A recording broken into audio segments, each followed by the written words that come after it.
জায়গাতে ফাজলামি লাগালে হবে না। এখানে আগে শুনতেছি যে 6টা যে বাচ্চার কথা বলা আছে, তাহলে টঙ্গী নিউজ যে 634 জন হামে যে মারা গেল, ওর তো পাঠিবার কথা, এখনো যাচ্ছে তো। জার্নি করে আসছি, আসার পরে হচ্ছে আমার স্ত্রীটা অসুস্থ, এখন একজনে পাঠাইছিলাম, এখন আসে শুনি যে এখানে নাকি 6টা বাচ্চা মারা গেছে, সেই সূত্রে হচ্ছে হাসপাতালের লাইসেন্স নাকি বন্ধ। এটা তো আমরা জানি না।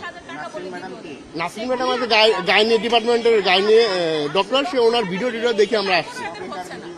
ভিডিওটা এই বেশ কয়েকদিন আগে, অনেকদিন আগ থেকেই আমার অবগত নেই। অবগত হলে পরে তা আসতাম না, তো বাট হেয়ারিং করতাম না। এখান থেকে বলতেছে তাদের আর শাখা নাকি আছে বসুন্ধরায় আছে, কেরানীগঞ্জ।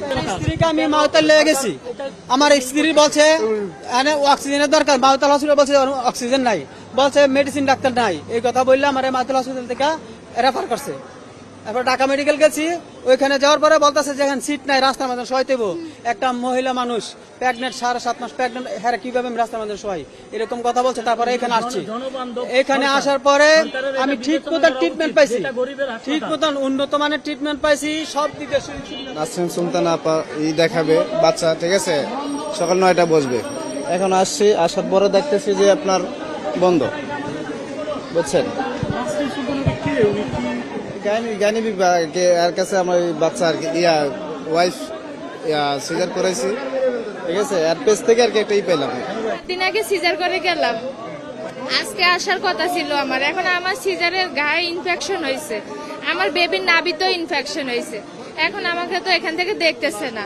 হ্যাঁ, আমি কোথায় যাব? আমার অন্য জায়গায়, আমি প্রাইভেট হাসপাতালে 2 জনে 2000 টাকা দিয়ে দেখার মতো অ্যাবিলিটি কোন জায়গায় না হয়। এই যে মাইল স্টোর স্কুলটাই হয়েছে, ওখানে কি করছে? ওই বিমানগুলা কি বন্ধ করে দিচ্ছে? দেওয়া হয় না। এই যে বাস ডুবে, বাস অ্যাক্সিডেন্টে কত মানুষ মারা গেছে, ওটা বন্ধ করে দিচ্ছে। ওগুলো তো দেয় না। যে ওপেনে কোপাকুপি হইতেছে রাস্তায়, ওগুলোর বিচার হইতেছে, কিন্তু গরিবের পেটে কেন লাথি পড়তেছে?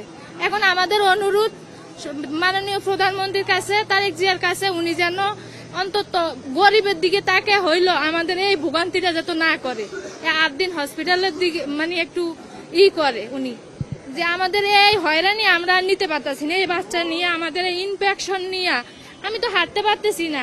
আমি একটা প্রাইভেট হাসপাতালে অনেক টাকা দিয়ে আমার চিকিৎসা করা